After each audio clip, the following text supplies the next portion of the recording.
Assalamualaikum warahmatullahi wabarakatuh. Waalaikumsalam warahmatullahi wabarakatuh. Merdeka! Merdeka!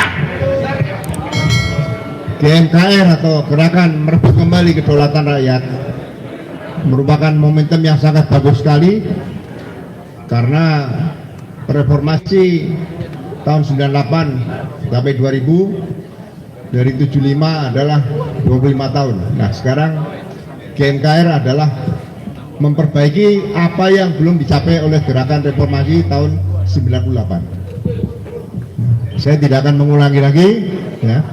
Saya merasakan sendiri ya, kedaulatan rakyat di bidang hukum ya, sudah hilang.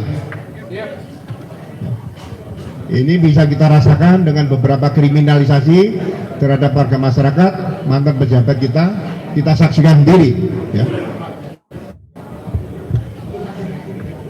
Kenapa?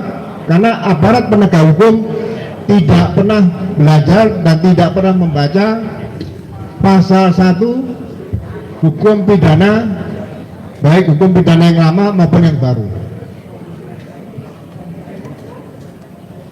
Tidak ada satu perbuatan dapat dipidana kecuali atas kekuatan ketentuan perundang-undangan pidana yang telah ada.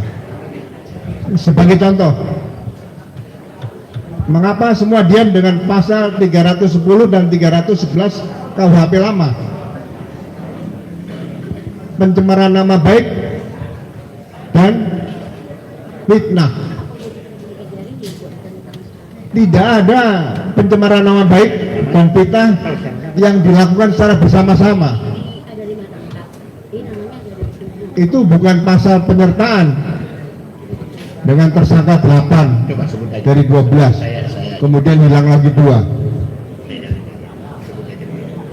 Bukan juga pasal perbarunan. Saya pelajari kembali. Perbuatan pidana harus diatur dalam undang-undang pidana secara eksplisit. Bayangkan, penganiayaan itu pasal 351 sampai 358. 8 pasal. Tapi 310 hanya 1, 311 hanya 1. Dan tidak boleh pasal digabung-gabung. Tidak pidana umum, tidak pidana IT, tidak boleh. Aturan pidana tidak mengatur itu, tapi tidak ada yang koreksi.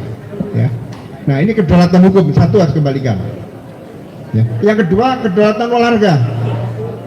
Kedaulatan olahraga, kapan kita akan bisa menjadi macan Asia Tenggara di olahraga? Karena apa? Karena sudah direbut, dikuasai oleh oligarki juga. Ya, saya beri contoh olahraga yang saya pegang, tenis meja. Itu adalah organisasi yang independen. Sekarang dikuasai oleh organisasi berupa perseroan terbatas dan semua diam. Ya. Sejak Menpora yang dilansirkan Dito. Ya. Yang ketiga yang ingin disampaikan adalah kedaulatan rakyat di bidang pertanahan.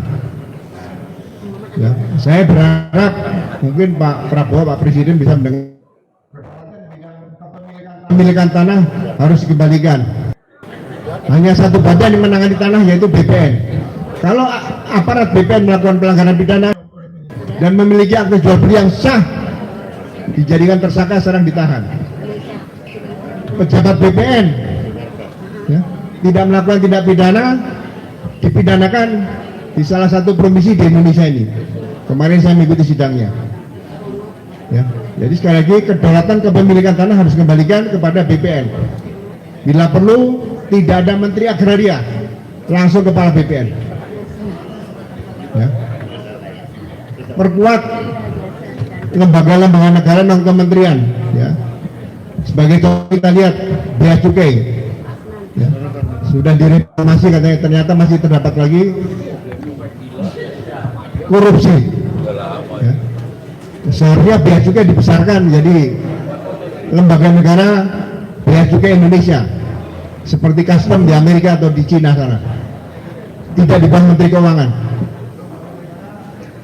Imigrasi juga begitu, jangan di bawah kementerian. Ini lembaga-lembaga negara yang sementara di bawah kementerian, menurut saya harus dijadikan lembaga yang independen. Dan sama Polri, tugas pokoknya sudah digerogoti oleh Badan Narkotika Nasional, kemudian ada BNPT, ada KPK. Kembalikan pada keutuhan Polri. Polri harus kembalikan utuh seperti dahulu kala.